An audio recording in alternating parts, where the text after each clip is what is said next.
ഒരു കാലത്ത് തിരുവിതാംകൂർ ഭരിച്ചിരുന്ന ചിത്തിര തിരുനാൾ ബാലരാമവർമ്മ മഹാരാജാവ് അയ്യപ്പസ്വാമിക്ക് സ്നേഹപൂർവ്വം സമർപ്പിച്ചതാണ് ഈ തങ്ക അങ്കി.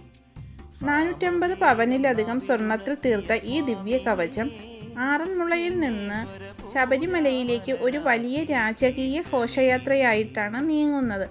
പൂക്കളാൽ അലങ്കരിച്ച രഥത്തിൽ തങ്ക അങ്കി ഇരിക്കുന്നത് കാണാൻ വഴിയോരങ്ങളിൽ പതിനായിരക്കണക്കിന് ഭക്തർ കണ്ണു നിറയെ പ്രാർത്ഥനയോടെ കാത്തു നിൽക്കുന്നു. പോലീസിൻ്റെയും സായുധ സേനയുടെയും അകമ്പടിയുണ്ടെങ്കിലും ഭക്തരുടെ ശരണം വിളികളാണ് ആ യാത്രയുടെ യഥാർത്ഥ കരുത്ത്. ദീപങ്ങൾ തെളിയിച്ചും പൂക്കൾ തൂകിയും ഓരോ ഗ്രാമവും ആ ഘോഷയാത്രയെ ഭക്തിയോടെ എതിരേൽക്കുന്നു. പമ്പ കടന്ന് നീലിമലയും അപ്പാച്ചിമേടും താണ്ടി തങ്ക അങ്കി സന്നിധാനത്ത് എത്തുമ്പോൾ അന്തരീക്ഷം മുഴുവൻ സ്വാമിശരണം എന്ന മന്ത്രത്താൽ നിറയുന്നു. 18ാം പടിക്ക് താഴെ വെച്ച് തന്ത്രിയും മേൽശാന്തിയും ചേർന്ന് ഈ പുണ്യപേടകം ശിരസിലേറ്റുന്നു. തുടർന്ന് ശ്രീകോവിലിനുള്ളിലേക്ക് കൊണ്ടുപോയി അയ്യപ്പ വിഗ്രഹത്തിൽ ഈ തങ്ക അങ്കി ചാർത്തുന്നു.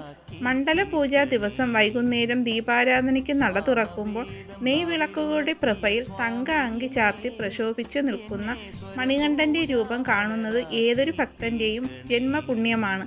41 ദിവസത്തെ കഠിനമായ വ്രതവും മലകയറ്റവും ഒടുവിൽ ആ സ്വർണ്ണപ്രഭയിൽ അലിഞ്ഞു ചേരുന്നു. ഇരുളിൽ നിന്ന് വെളിച്ചത്തിലേക്കും അശാന്തിയിൽ നിന്ന് സമാധാനത്തിലേക്കും ഓരോ മനുഷ്യനും മടങ്ങിപ്പോകുന്ന ആ നിമിഷം ഭക്തിയുടെ പരകോടിയായി മാറുന്നു. ആ ദർശനം പൂർത്തിയാക്കി മലയിറങ്ങുന്ന ഭക്തൻ്റെ മനസ്സിൽ അടുത്ത വർഷത്തെ മണ്ഡലകാലത്തിനായുള്ള കാത്തിരിപ്പ് അപ്പോഴേക്കും തുടങ്ങിക്കഴിഞ്ഞിരിക്കും.